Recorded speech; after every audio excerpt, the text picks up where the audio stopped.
வணக்கம் நண்பர்களே, நான் உங்கள் முத்து. ஒரு 30,000 ப்ரைஸ் பாயிண்டில் ஒரு பெஸ்ட் மொபைல், அதுவும் கேமிங் மொபைலாக நீங்கள் பை பண்ணுறீங்க அப்படின்னா உங்களுக்கு யூசர் ரிவ்யூவாக இந்த வீடியோவை நான் மேக் பண்ணுறேன். ஸோ அமேசானில் பார்த்தீங்கன்னா யூசர் ரிவ்யூ போட ஆரம்பிச்சிட்டாங்க. ஸோ அதை பேஸ் பண்ணி தான் இந்த வீடியோ நான் மேக் பண்ணுறேன். என் கையில் இருக்கிறது IQ Neo 10R. ஸோ இந்த மொபைலோட ரிவ்யூவும் இதில் சேர்த்து இன்க்ளூட் பண்ணிடுறேன். ஸோ அமேசானில் நீங்கள் IQ மொபைல்ஸ் வாங்குறதா இருந்தீங்கன்னா 9 to 13th June பார்த்தீங்க அப்படின்னா உங்களுக்கு ஆஃபர் கொடுக்குறாங்க. ஸோ அந்த ஆஃபரை யூஸ் பண்ணிங்க. அதில் மிகச்சிறந்த ஆஃபராக பார்த்தீங்க அப்படின்னா உங்களுக்கு IQ Neo 10Rக்கு ஒரு பெஸ்ட் ஆஃபர் கொடுக்குறாங்க. ஸோ 2 கலர் வேரியன்ட் இருக்குது. உங்களுக்கு 2000 rupees கார்டு ஆஃபர் கொடுக்குறாங்க அண்ட் 500 rupees கூப்பன் ஆஃபர் கொடுக்குறாங்க. டோட்டலாக 2500 உங்களுக்கு டிஸ்கவுண்ட் கிடைக்குது. ஸோ அப்படி பார்க்கும்போது உங்களுக்கு 8-256 எடுத்திங்கன்னா ஒரு பெஸ்ட் டீலாக இருக்கும். 12-256 எடுக்கலாம், அதுதான் ஹையர் வேரியன்ட்டு. 8-128 அவாய்ட் பண்ணிவிடுங்க. ஸோ நீங்கள் நார்மலாக எடுக்கிறீங்கன்னா 8GB RAM 256GB வேரியன்ட்டு 29,000 ரூபா ப்ரைஸ் இருக்குது. அதில் உங்களுக்கு கார்டு ஆஃபர் 2000, கூப்பன் ஆஃபர் 500 போக 26,500 ரூபாய் கிடைக்குது. ஸோ இந்த ப்ரைஸ் பாயிண்டில் இது வந்து பெஸ்ட் டீல் அப்படின்னு தான் எனக்கு தோணுது. ஸோ 26,500 ரூபாய்க்கு இன்றைக்கி உங்களால் இந்த பர்டிகுலர் மொபைல் வாங்க முடியும். அதுவும் 8GB RAM 256GB வேரியன்ட்டு. அதில் உங்களுக்கு UFS 4.1 ஸ்டோரேஜ் கிடச்சிரும். LPDDR5X RAM இருக்குது. So Qualcomm Snapdragon 8S Gen 3ன்னு ஒரு சூப்பரான ஒரு சிப் செட் இதில் போட்டிருக்காங்க. ஸோ கேமிங் பர்ஃபார்மன்ஸ் ரொம்பவே நல்லாயிருக்கு. 6400 mAh battery with 80 watt charger டப்பாவிலே ப்ரொவைட் பண்ணிடுறாங்க. ஸோ பேட்டரி கெப்பாசிட்டி பார்த்தீங்கன்னா ரொம்பவே சூப்பராக இருக்குது. பேட்டரி ட்ரைனிங் பார்த்தீங்கன்னா நீங்கள் மொபைல் வாங்கின புதுசில் இருக்காது. அப்டேட் கொடுத்தீங்கன்னா ஒரு சில அப்டேட்ஸில் ட்ரைனிங் இருக்கிறதுக்கான சான்சஸ் இருக்குது. அதனால் நீங்கள் எந்த மொபைல் வாங்கினாலும் அப்டேட் கொடுக்காமல் யூஸ் பண்ணுங்கள், உங்களுக்கு பெஸ்ட்டாக இருக்கிறதுக்கான சான்சஸ் இருக்குது. ரியரில் இருக்கக்கூடிய கேமரா ஓரளவுக்கு நல்லா பர்ஃபார்ம் பண்ணுது. 8 MPக்கான அல்ட்ரா வைட் இருக்குது, 32 MPக்கான செல்ஃபி கேமராவும் இருக்குது. ஸோ நீங்கள் அப்டேட் கொடுக்காமல் யூஸ் பண்ணிங்கன்னா கேமரா குவாலிட்டி ஓரளவுக்கு ஓகேவாக இருக்கும். பட் அப்டேட் கொடுக்க உங்களுக்கு செல்ஃபி கேமரா சுமாராக தான் இருக்கிற மாதிரி ஒரு ஃபீல் இருக்குது. ஸோ நீங்கள் மொபைல் வாங்கினீங்கன்னா அப்டேட் கொடுக்காமல் யூஸ் பண்ணி பாருங்கள். பெட்டரான ஒரு கேமரா எக்ஸ்பீரியன்ஸ் கிடைக்கிறதுக்கான சான்சஸ் இருக்குது. மற்றபடி இந்த மொபைல் வந்து எல்லாமே சூப்பராக இருக்குது. ஹீட்டிங் மட்டும் ஸ்லைட்லி இருக்குது. அது வந்து நீங்கள் அதுவும் அப்டேட் கொடுக்காமல் இருந்தீங்கன்னா உங்களுக்கு நல்லாயிருக்கும். அப்டேட் கொடுத்தீங்கன்னா ஒரு சில அப்டேட்டில் ஹீட்டிங் அதிகமாக இருக்குது, ஒரு சில அப்டேட்டில் ஹீட்டிங் ரெடியூஸ் பண்ணுறாங்க. ஸோ அந்த டைமில் உங்களுக்கு பர்ஃபார்மன்ஸோ இல்லை பேட்டரி ட்ரைனிங்கோ இருக்கிறதுக்கான சான்சஸ் இருக்குது. பர்ஃபார்மன்ஸ் ட்ராப் பண்ணுறதுக்கும் சான்சஸ் இருக்குது. அதனால் நீங்கள் அப்டேட் கொடுக்காமல் யூஸ் பண்ணி பாருங்கள், உங்களுக்கு யூசர் எக்ஸ்பீரியன்ஸ் பெட்டராக இருக்கிறதுக்கான வாய்ப்புகள் இருக்குது. ஸோ எனக்கு தெரிஞ்சு யூசர் ரிவ்யூவில் சூப்பராகவே கொடுத்துருக்காங்க. ஸோ தரமான ரிவ்யூ தான் இதில் மேக் பண்ணியிருக்காங்க. ஸோ காம்ப்ரமைஸ் பண்ணணும்னு பார்த்தீங்கன்னா NFC சப்போர்ட் கிடையாது. ஸோ NFC சப்போர்ட் இந்த செக்மெண்ட்டில் கொடுத்துருக்கலாம், பட் இவங்க கொடுக்கல. அண்டு இந்த செக்மெண்ட்டில் 120 வாட் சார்ஜர் கொடுத்துருந்தா இன்னும் கொஞ்சம் பெட்டராக இருக்கும்னு எனக்கு தோணுது. செல்ஃபி கேமரா நல்லா தான் இருக்குது, பட் இன்னும் கொஞ்சம் பெட்டராக இருந்தால் நல்லாயிருக்கும்னு தோணுது. ஆல்ரெடி நான் யூஸ் பண்ண IQ Neo 6 பார்த்தீங்கன்னா இதை விட மச் பெட்டர்னு தோணுது. அதில் 16 MPக்கான செல்ஃபி கேமரா தான் கொடுத்துருந்தாங்க. இதில் 32 MPக்கான செல்ஃபி கேமரா கொடுத்துருந்தோம். ஒன்றும் சூப்பராலாம் இல்லை, சுமாராக தான் இருக்குது. ஸோ ரியர் கேமரா ஓரளவுக்கு நல்லா பர்ஃபார்ம் பண்ணுது. அதில் நீங்கள் 4K 60 fps வீடியோ ரெக்கார்ட் பண்ணலாம். செல்ஃபியில் உங்களால் 4K 30 fps வீடியோ ரெக்கார்ட் பண்ணிக்கலாம். ஸோ ஓரளவுக்கு நல்ல டீசெண்டான லைட்டிங் கண்டிஷனில் ஒரு அபவ் ஆவரேஜ் லெவலில் ரியர் கேமரா நல்லாவே பர்ஃபார்ம் பண்ணுது. ஸோ இப்போ நம்ம பார்த்த IQ Neo 10Rல இருக்கிறத விட ஸ்லைட்லி பார்த்தீங்கன்னா பர்ஃபார்மன்ஸ் வைஸ் கொஞ்சம் பூஸ்டப் பண்ணி ஒரு லேட்டஸ்ட் சிப்பில் IQ Neo 10 லான்ச் பண்ணியிருக்காங்க. உங்களுக்கு மொபைல் பார்த்தீங்கன்னா லுக் வைஸ் ரெண்டுமே ஒரே மாதிரி தான் இருக்கும். பட் IQ 13 மாதிரி உங்களுக்கு இந்த பர்டிகுலர் IQ Neo 10 இருக்குது. இந்த IQ Neo 10R பார்த்தீங்கன்னா IQ 12 மாதிரி ஒரு ஃபீல் கொடுக்கும். ஸோ ரெண்டுத்துக்கும் வேறு டிஃப்ரென்ஸ் கிடையாது. அண்டு கேமரா பார்த்தீங்கன்னா ரெண்டு மொபைல்லையும் எனக்கு தெரிஞ்சு ஒரே கேமரா தான் கொடுத்துருக்காங்க. ஸோ அந்த கேமராவில் உங்களுக்கு பர்ஃபார்மன்ஸ் வைஸ் பார்த்தீங்கன்னா இதில் பெட்டராக இருக்கிறதுனால IQ Neo 10 வந்து காஸ்ட் வைஸும் ஒரு 5,000-6,000 பெட்டராக இருக்கிறதுனால, அதாவது அதிகமாக இருக்கிறதுனால கேமரா பர்ஃபார்மன்ஸ் ஸ்லைட்லி பெட்டராக இருக்கிறதுக்கான சான்சஸ் இருக்குது. ஏன்னா அதுக்கு தகுந்த மாதிரி அவங்க ஆப்டிமைசேஷன் கொடுத்தாகணும். ஸோ ஸ்லைட்லி சேஞ்சஸ் இருக்க தான் செய்யும். ஸோ அப்போ ப்ராசஸரும் பார்த்தீங்கன்னா ஸ்லைட்லி பெட்டரான ப்ராசஸர். ஸோ அப்போ கேமராவும் அவுட்புட் உங்களுக்கு நல்லாவே இருக்கும். So Qualcomm Snapdragon 8S Gen 4ன்னு ஒரு லேட்டஸ்ட்டான சிப் செட்டு. அதோட AnTuTu ஸ்கோரும் கொஞ்சம் அதிகமாகவே இருக்குது. அண்டு உங்களுக்கு பர்ஃபார்மன்ஸ் வைஸ் நல்லாவே இருக்கும். அண்டு கேமிங் பர்ஃபார்மன்ஸும் சூப்பராக இருக்கும். என்ன ஒன்று இதில் IQ 13ல் இருக்கிற மாதிரி Q1 சிப்பும் உங்களுக்கு இன்க்ளூட் பண்ணியிருக்காங்க. அது ஒரு நல்ல விஷயம். டிஸ்பிளேவும் பார்த்தீங்கன்னா ஒரு நல்ல சூப்பரான ஒரு டிஸ்பிளே உங்களுக்கு கொடுத்துருக்காங்க. நல்ல பிரைட்டரான சூப்பரான டிஸ்பிளே. ஸோ அதுக்கு தகுந்த மாதிரி IQ Neo 10Rஐ விட ஸ்லைட்லி கூலிங் சிஸ்டமும் நல்லா தான் கொடுத்துருக்காங்க. ஸோ பேட்டரி கெப்பாசிட்டியும் ஸ்லைட்லி கொஞ்சம் அதிகம். அதில் 6400னா இதில் 7000 mAh, அதில் 80 வாட்னா இதில் 120 வாட் சார்ஜர். ஸோ உங்களுக்கு PD சார்ஜிங் சப்போர்ட் இருக்கிறதுனால ஃபாஸ்ட்டாகவே சார்ஜ் ஏறிடும். ஸோ இது வந்து ஒரு நல்ல சிஸ்டம் தான் இது. ஸோ அதனால் வெயிட்டும் பார்த்தீங்கன்னா ஒரு 10 கிராம் கிட்ட அதிகம். IQ neo 10R 196 gram wait அப்படின்னா இது வந்து கிட்டத்தட்ட ஒரு 206 கிராம் வர்றதுக்கான சான்சஸ் இருக்குது. ஆனால் இதுலேயும் அந்த பேஸ் வேரியண்ட்டு 128 ஜிபி வேரியண்ட்டு எதுக்காக தான் இன்க்ளூட் பண்ணுறானுங்க இந்தியாவில் மட்டும் அப்படின்னு எனக்கு தெரியல. ஸோ நேற்று வரைக்கும் பார்த்தீங்கன்னா 2000 கார்டு ஆஃபர் இருந்தது. இன்றைக்கி பார்த்தீங்கன்னா அது 1000 ரூபாய் மாற்றிட்டாங்க. அப்படின்னா அதிகமான பேர் வாங்கிட்டாங்கன்னு நினைக்கிறேன். ஸோ திரும்பவும் அந்த 2000 ஆஃபர் எப்போ கொடுப்பாங்கன்னு தெரில. நேற்று 9th அன்னைக்கு பார்த்தா உங்களுக்கு 2000 ஆஃபர் கொடுத்துருந்தாங்க ஐக்யூ நியோ 10க்கு. ஜூன் 10 அன்னைக்கு பார்த்தா ஆஃபரை காணும், 1000 ரூபா தான் கொடுக்குறாங்க. ஐக்யூ நியோ 10க்கு பார்த்தீங்கன்னா யூசர் ரிவ்யூ இன்னும் கொஞ்சம் பெட்டராக கொடுத்துருக்கலாம். பட் இந்த அளவுக்கு சிறப்பாக இல்லை. ஸோ இன்னும் கொஞ்சம் ரிவ்யூ வந்ததுக்கப்புறம் தான் தெரியும். ஸோ இதில் வந்து யூசர் ரிவ்யூ கம்மியாக தான் இருக்குது.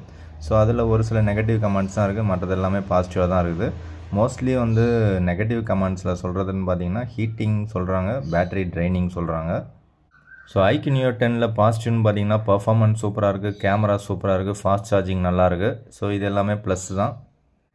ஸோ அதோட டிஸ்பிளே குவாலிட்டி ரொம்பவே சூப்பராக இருக்குது, கேமராவோட அவுட்புட்டும் ரொம்பவே பிரமாதமாக இருக்குது அப்படின்ற மாதிரி சொல்கிறாங்க யூசர் ரிவ்யூவில். நீங்கள் யாராவது யூஸ் பண்ணுறீங்க அப்படின்னா உங்களுடைய ப்ரோஸ் அண்ட் கான்ஸை கமெண்ட்ஸில் சொல்லுங்கள். நிறைய நண்பர்கள் வாங்கியிருக்கீங்க, யூஸ் பண்ணுறீங்க அப்படிங்கிறது ஆல்ரெடி கமெண்ட்ஸில் சொல்லியிருந்தீங்க. ஸோ உங்களோட யூசர் எக்ஸ்பீரியன்ஸ் எப்படியும் வாங்கி ஒரு 2-3 டேஸ் இல்லை 1 வீக் கிட்ட ஆயிருக்கும். ஸோ அதனால் நீங்கள் யூஸ் பண்ணும்போது உங்களுக்கு ஹீட்டிங் இருக்கா, இல்லை பேட்டரி பேக்கப் சூப்பராக இருக்கா, பேட்டரி ட்ரைனிங் இருக்கா, அண்ட் ஆல்சோ மெயினாக வந்து கேமிங் அண்டு கேமரா. ஸோ இது ரெண்டையும் வந்து கமெண்ட்ஸில் சொல்லுங்கள். அது மற்ற நண்பர்களுக்கு ரொம்பவே ஹெல்ப்ஃபுல்லாக இருக்கும். நெக்ஸ்ட்டு ரியல்மியில் 2 மொபைல் லான்ச் பண்ணியிருந்தாங்க. ஒன்று பார்த்தீங்கன்னா 30,000 ப்ரைஸ் செக்மெண்ட்டில் ரியல்மி GT 7T அப்படிங்கிற மொபைல். 30,000 சொல்லக்கூடாது, 32,000 தான் ப்ரைஸ் போட்டிருக்காங்க. ஸோ 32,000 அப்படிங்கிறது ஸ்லைட்லி இல்லை, ரொம்பவே காஸ்ட் வைஸ் அதிகமாக இருக்கிற மாதிரி தான் ஒரு ஃபீல் இருக்குது. ஸோ இந்த பர்டிகுலர் மொபைலும் உங்களுக்கு 7000 mAh battery with 120 watt charger டப்பாவிலே ப்ரொவைட் பண்ணிடுறாங்க. இதில் உங்களுக்கு மீடியாடெக் டைமென்சிட்டி 8400 மேக்ஸ் அப்படிங்கிற சிப்செட் யூஸ் பண்ணியிருக்காங்க. ஸோ இந்த சிப்செட்டுக்கு உங்களுக்கு 8 GB RAM 256 GB variant 35,000 price வச்சுருக்காங்க. அதுதான் வந்து ரொம்பவே ஹையாக எனக்கு தோணுது. அதில் 3000 ரூபா கார்டு ஆஃபர் கொடுக்குறாங்க. ஸோ 32,000க்கு இது ஒர்த்தா இல்லையான்னு நீங்கள் தான் சொல்லணும். ஸோ 32,000க்கு மொபைல் நிறைய பேர் வாங்கியிருக்க மாட்டாங்க. அதனால் யூசர் ரிவ்யூ நிறையா வரல, கம்மியாக தான் வந்திருக்கு. ஸோ ரேட்டிங்கும் பார்த்திங்கன்னா ரொம்பவே கம்மியாக தான் இருக்குது. ஸோ 4 ரேட்டிங் தான் இருக்குது. ஸோ அதனால் உங்களுக்கு இப்போதைக்கு இதை யூசர் ரிவ்யூவை பற்றி அதிகமாக நம்ம சொல்ல முடியாது. யூசர் ரிவ்யூ படி பார்த்திங்கன்னா மொபைல் ரொம்ப சூப்பராக இருக்குது, எக்ஸலண்ட்டாக இருக்குது அப்படின்னு தான் சொல்லியிருக்காங்க. ஸோ இன்னும் ஒரு 1 வீக் ஆனால் தான் இதோட user review full and full நம்ம கவர் பண்ண முடியும். ஸோ வீடியோ பார்க்குற நண்பர்களில் நீங்கள் எத்தனை பேர் 32,000 ப்ரைஸ் பாயிண்டில் இந்த பர்டிகுலர் ரியல்மி GT 7Tயை செலக்ட் பண்ணுவீங்க அப்படின்னு எனக்கு கமெண்ட்ஸில் சொல்லுங்கள்.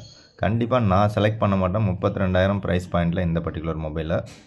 ஓகே, அடுத்த மொபைல் பார்த்தீங்கன்னா 37,000 ப்ரைஸ் பாயிண்டில் ரியல்மி GT 7 ஒரு மொபைல் லான்ச் பண்ணாங்க. அதில் மீடியாடெக் டைமென்சிட்டி 9400E அப்படிங்கிற பவர்ஃபுல்லான ஒரு சிப்செட் யூஸ் பண்ணியிருக்காங்க. ஸோ இதில் உங்களுக்கு டெலஃபோட்டோ லென்ஸும் இன்க்ளூட் பண்ணியிருக்காங்க. ஸோ இந்த பர்டிகுலர் மொபைலும் காஸ்ட் வைஸ் ஸ்லைட்லி அதிகமாக இருக்கிற மாதிரி தான் ஃபீல் இருக்குது. எதனால் அப்படின்னு பார்த்தீங்கன்னா நமக்கு வழக்கமாகவே வந்து ஸ்னாப்ட்ராகன் ப்ராசஸர்னால் காஸ்ட் வைஸ் கொஞ்சம் அதிகமாக இருக்குங்கிறது எல்லாருக்குமே தெரிஞ்ச விஷயமாயிடுச்சு. பட் மீடியாடெக் ப்ராசஸர் போட்டு காஸ்ட் வைஸ் அதிகமாக இருக்குது அப்படின்னா எல்லாருமே அதை வந்து ஒரு கொஸ்டின் மார்க்காகவே பார்க்குறாங்க. இந்த மீடியாடெக் ப்ராசஸருக்கு எதுக்கு இவ்வளோ காஸ்ட் வைக்கிறாங்க அப்படின்னு சொல்லிட்டு. அதுக்கு தகுந்த மாதிரி மற்ற விஷயங்கள் சூப்பராக கொடுத்தாங்கன்னா நல்லாயிருக்கும். பட் யூசர் ரிவ்யூ இதுக்கு இப்போதைக்கு வந்த வரைக்கும் அந்தளவு தரமாக இல்லை. அது மேபி ப்ரைஸ் அதிகமாக இருக்குது அப்படிங்கிறதுனால கூட இருக்கலாம். இந்த ப்ராசஸருக்கு இந்த ப்ரைஸ் ஒத்து வரல அப்படின்னு நான் நினைக்கிறேன். ஓகே, அப்படி என்ன தான் ப்ரைஸ் வச்சுருக்காங்கன்னு பார்த்தீங்கன்னா 8 GB RAM 256 GB variant base variant அது 40,000 ரூபா வச்சுருக்காங்க. ஸோ அடுத்ததாக பார்த்தீங்கன்னா 12/512 பார்த்தீங்கன்னா 47,000 ரூபா வச்சுருக்காங்க. 12/256 43,000 ரூபா வச்சுருக்காங்க. எப்படி பார்த்தாலும் காஸ்ட் வைஸ் அதிகம் தான் இது. ஸோ அதில் உங்களுக்கு 3,000 கார்டு ஆஃபர் கொடுத்துட்ருக்காங்க. ஸோ இதுலேயும் 7000 mAh battery with 120 watt charger டப்பாவில் ப்ரொவைட் பண்ணிடுறாங்க. ஸோ இதில் இப்போ வரைக்கும் பார்த்திங்கன்னா ஒரு 9 குளோபல் ரேட்டிங் தான் இருக்குது. ஸோ அதன்படி பார்த்திங்கன்னா அதிலே வந்து காஸ்ட் வைஸ் அதிகமாக இருக்குன்னு தான் நிறைய பேர் சொல்லியிருக்காங்க. அதனால் ரிவ்யூ வந்து ரொம்ப சிறப்பாலாம் இல்லை. ஒருவேளை நீங்கள் யாராவது இந்த பர்டிகுலர் மொபைல் யூஸ் பண்ணுறீங்க அப்படின்னா உங்களோட யூசர் எக்ஸ்பீரியன்ஸை கமெண்ட்ஸில் ஷேர் பண்ணுங்கள். ஸோ மோஸ்ட்லி பார்த்திங்கன்னா ஹீட்டிங் இருக்குதுன்னு சொல்கிறாங்க. அண்ட் ஆல்சோ எப்படி பார்த்தாலும் இந்த காஸ்ட்டுக்கு இந்த பர்ஃபார்மன்ஸு ரொம்ப கம்மி அப்படிங்கிற மாதிரி சொல்கிறாங்க. ஸோ நீங்கள் என்ன திங்க் பண்ணுறீங்க அப்படின்னு சொல்லுங்கள். ஒரு 40,000 ப்ரைஸ் பாயிண்டில் உங்களுக்கு காம்படிஷன் எக்கச்சக்கமாக இருக்குது. பட் இந்த மொபைலை எத்தனை பேர் வாங்குவாங்கன்னு தெரியல. ஸோ 40,000க்கு பார்த்தீங்கன்னா OnePlus 13R ஒரு பெஸ்ட் டீலாக இருக்குது. அதில் உங்களுக்கு டெலஃபோட்டோ லென்ஸ் இருக்குது. ஸோ OnePlus அப்படிங்கிற பிராண்ட் நேம் கிடச்சிரும். ஸோ அதில் பேஸ் வேரியண்ட்டே பார்த்தீங்கன்னா உங்களுக்கு 12GB RAM 256GB வேரியண்ட்டாக கொடுத்துட்டாங்க. ஸோ அது 43,000. லான்ச் பண்ணதுலேருந்து ரூ. 3,000 கார்டு ஆஃபர் கொடுத்துக்கிட்டே இருக்காங்க. இப்போவும் அந்த ஆஃபர் கண்டினியூ ஆகுது. ஸோ 40,000க்கு உங்களுக்கு ஃப்ளாஷிப் பெர்ஃபார்மன்ஸ் இருக்கக்கூடிய ஒரு சூப்பரான Snapdragon 8 Gen 3 சிப்செட்டில் இருக்கக்கூடிய ஒரு சிப்செட் கொடுத்துருக்காங்க. ஸோ அது ஒரு நல்ல விஷயம். லாஸ்ட் இயர் ஃப்ளாஷிப் சிப்செட்டாக இருந்தாலும் உங்களுக்கு 40,000 போட்டு இந்த வருஷம் லான்ச் பண்ணியிருக்காங்க. ஸோ அதுக்காக வேறு எதுலையாவது காம்ப்ரமைஸ் பண்ணியிருக்காங்களா அப்படின்னு பார்த்தீங்கன்னா அதெல்லாம் கிடையாது. உங்களுக்கு கேமரா செட்டப்பும் நல்லாவே கொடுத்துருக்காங்க. டெலஃபோட்டோ லென்ஸ் இன்க்ளூட் பண்ணியிருக்காங்க. அண்டு கோடு விழுந்தால் life time warranty, display replacement வாரண்ட்டியும் உங்களுக்கு கொடுத்துருக்காங்க. அண்டு யூசர் ரிவ்யூவும் பார்த்தீங்கன்னா ஓவராலாக ரொம்பவே தரமான ரிவ்யூவாக இருக்குது. ஸோ இந்த ப்ரைஸ் பாயிண்ட்டில் மோஸ்ட்லி பார்த்தீங்கன்னா 40,000 ப்ரைஸ் பாயிண்ட்டில் எல்லாருமே வந்து OnePlus 13R தான் செலக்ட் பண்ணுவாங்க. ஸோ அப்படி இல்லைன்னா ரியாலிட்டியில் உங்களுக்கு அதை விட பெட்டராக இருக்கக்கூடிய ஃப்ளாஷிப் மொபைலே இருக்குது iQOO 12. ஸோ இது வந்து பில்டு குவாலிட்டியிலே உங்களுக்கு எந்த விதமான காம்ப்ரமைஸும் கிடையாது. தரமான பில்டு குவாலிட்டியில் ஒரு ஃப்ளாஷிப் மொபைலாக லான்ச் பண்ணப்பட்ட இந்த மொபைல் வந்து கேமராவும் சூப்பராக இருக்கும், பில்டு குவாலிட்டியும் சூப்பராக இருக்கும், டிஸ்பிளே அண்டு எல்லாத்துலேயும் பார்த்திங்கன்னா பெஸ்ட்டான சாய்ஸு. இது இப்போதைக்கு பார்த்திங்கன்னா 16GB RAM 512GB தான் இருக்குது. ஸோ அதோடைய ப்ரைஸ் பார்த்திங்கன்னா 45,000 இருக்குது. ஸோ அதில் மேபி கார்டு ஆஃபர்ஸ் கொடுத்தாங்கன்னா பெஸ்ட்டாக இருக்கும். ஸோ அண்டர் 45,000ல் மொபைல் வாங்குறாங்க அப்படின்னா டெஃபினட்டாக iQOO 12 அப்படி இல்லாட்டி OnePlus 13R தான் செலக்ட் பண்ணுறாங்க. ஸோ இதுலேயும் உங்களுக்கு Qualcomm Snapdragon 8 Gen 3 அப்படிங்கிற ஒரு ஃப்ளாஷிப் சிப்செட்டு இதில் கொடுத்துருக்காங்க. ஸோ இது வந்து ஃப்ளாஷிப் மொபைல் தான் இது. அண்டு கேமராவும் பார்த்திங்கன்னா பெரிஸ்கோபிக் லென்ஸ் கொடுத்துருக்காங்க. ஸோ அதுலேயும் வந்து உங்களுக்கு ஃப்ளாஷிப் லெவலில் ஆப்டிமைஸ் பண்ணியிருப்பாங்க. ஸோ அதுலேயும் பெட்டரான எக்ஸ்பீரியன்ஸ் உங்களுக்கு கிடைக்கும். எப்போவுமே நீங்கள் கேமராக்காக ஒரு மொபைல் வாங்குறீங்கன்னா அவசரப்பட்ட அப்டேட்ஸை கொடுக்காதீங்க. ஸோ உங்களுக்கு out of the box mobile எடுத்தீங்க அப்படின்னா ஆட்டோ அப்டேட்லாம் டிசேபிள் பண்ணிவிடுங்க. ஸோ அப்டேட் கொடுக்காமல் யூஸ் பண்ணிங்கன்னா கேமராவோட எக்ஸ்பீரியன்ஸ் பெட்டராக இருக்கும். ஸோ என்னுடைய எக்ஸ்பீரியன்ஸில் நான் சொல்கிறேன், என்னுடைய எக்ஸ்பீரியன்ஸ் மட்டும் இல்லை, நிறைய நண்பர்கள் பார்த்தீங்கன்னா கமெண்ட் செக்ஷனில் சொல்லியிருக்காங்க. ஸோ ஓவராலாக கன்க்ளூஷன் பார்த்தீங்கன்னா நீங்கள் ஒரு கேமராக்காக ஒரு மொபைல் வாங்குறீங்கன்னா முடிஞ்ச வரைக்கும் அப்டேட்ஸை அவாய்ட் பண்ணுங்கள். ஸோ 40,000 செக்மெண்ட்டில் iQOO 12 அண்டு OnePlus 13R இந்த ரெண்டு மொபைல் இருக்கும்போது இந்த Realme GT 7 எத்தனை பேர் செலக்ட் பண்ணுவாங்க அப்படின்னு எனக்கு தெரியல. நீங்கள் செலக்ட் பண்ணுவீங்களா அப்படின்னா அதுக்கான ரீசன்ஸை கமெண்ட்ஸில் சொல்லுங்கள். ஸோ அடுத்ததாக ஃப்ளிப்கார்ட்டில் பார்த்தீங்கன்னா போக்கோவில் F7 அப்படிங்கிறது கம்மிங் ஜூன் போட்டாங்க. ஸோ அந்த பர்டிகுலர் மொபைலுக்காக வெயிட் பண்ணுங்கள். அதுவும் பெட்டரான ஒரு கேமிங் அண்டு ஒரு ஆல்ரவுண்டராக இருக்கிறதுக்கான சான்சஸ் இருக்குது. 30,000 ப்ரைஸ் பாயிண்டில் லான்ச் பண்ணாங்கன்னா உண்மையிலே ஒர்த்தான ஒரு டீலாக இருக்கும். ஸோ அதே மாதிரி விவோவில் T4 Ultra அப்படிங்கிறது நாளைக்கு லான்ச் பண்ணுறாங்க. ஸோ இந்த பர்டிகுலர் மொபைலும் பார்த்திங்கன்னா ஒரு best camera mobile and performance oriented மொபைலாக இருக்கும். பட் இந்த விவோ T4 Ultraவும் ப்ரைஸ் பாயிண்ட்டை வச்சு தான் சொல்ல முடியும். அண்ட் ஆல்சோ இதில் பேட்டரி கெப்பாசிட்டி 5500 அப்படிங்கிறது லீக்ஸ் படி இருக்குது. பட் அதை விட கொஞ்சம் ஸ்லைட்லி அதிகமாக கொடுத்தாங்கன்னா பெட்டராக இருக்கும். கேமரா வைஸ் பார்த்திங்கன்னா பெரிஸ்கோபிக் லென்ஸ் கொடுக்குறாங்க, ஒரு சூப்பரான டெலஃபோட்டோ லென்ஸோடு கொடுக்குறாங்க. அண்டு ஜூம் பண்ணி மேக்ரோ எடுக்கிறதுக்கும் சூப்பராக இருக்கும்னு சொல்கிறாங்க. அதோடு மட்டும் இல்லாமல் உங்களுக்கு பர்ஃபார்மன்ஸுக்கும் சூப்பரான மீடியாடெக் டைமென்சிட்டி 9300+ன்னு கொடுத்துருக்காங்க. ஸோ கேமிங்காக இவங்க மோஸ்ட்லி ஆப்டிமைஸ் பண்ண மாட்டாங்க விவோவை பொறுத்த வரைக்கும். ஸோ இருந்தாலும் கேமிங் எக்ஸ்பீரியன்ஸ் நல்லா தான் இருக்கணும் இந்த பர்டிகுலர் டிவைஸில். எதனால் அப்படின்னா இதில் இருக்கக்கூடிய சிப்செட்டு ஒரு தரமான ஒரு சிப்செட்டு மீடியாடெக்கில். ஸோ கேமிங்க்கு உங்களுக்கு செட் ஆகுமான்னு கேட்டிங்கன்னா குவாட் கர்வ்டு டிஸ்பிளே கொடுத்துருக்காங்க. மேபி செட் ஆகிறதுக்கான சான்சஸ் இருக்குது. லைட் வெயிட்டாக இருக்குது, 192 கிராம். அதனால் பேட்டரி கெப்பாசிட்டி 5500 தான் இருக்குமா, இல்லை அதை விட அதிகமாக 6000 இல்லை அதை விட அதிகமாக இருக்கிறதுக்கான சான்சஸ் இருக்கான்னு எப்படியும் ஒன் டேயில் தெரிஞ்சிடும். ஓகே, எப்படி பார்த்தாலும் இந்த மொபைலோட ப்ரைஸை வச்சு தான் இதை சொல்ல முடியும். அண்டர் 35,000 வந்ததுன்னா பெஸ்ட்டு டீல். ஸோ 30,000 ரூபா செக்மெண்ட்டில் நீங்கள் எந்த பர்டிகுலர் மொபைல் செலக்ட் பண்ணுவீங்க? ஸோ இப்போதைக்கு iQOO Neo 10க்கு 1000 ரூபா ப்ரைஸ் அதிகமாகிட்டாங்க அப்படிங்கிறது மட்டும் கிளியராக தெரியுது. ஸோ இதனால் நான் என்ன சொல்கிறேன்னா ஆஃபர் இருக்கும்போது மொபைலில் பை பண்ணுங்கள். ஸோ ஆஃபரில் பை பண்ணிங்க அப்படின்னா எப்படி பார்த்தாலும் 1000 ரூபா 2000 ரூபா உங்களுக்கு கம்மியாகிறதுக்கான சான்சஸ் இருக்குது. ஸோ அதுக்கான ஆப்ஷன்ஸ் பார்த்திங்கன்னா நம்ம சேனலை சப்ஸ்கிரைப் பண்ணி வச்சிங்க. ஸோ அப்போ தான் நம்ம போகிற ஷார்ட்ஸ்லேருந்து உங்களுக்கு ரெகுலராக ஃபாலோ பண்ண முடியும்.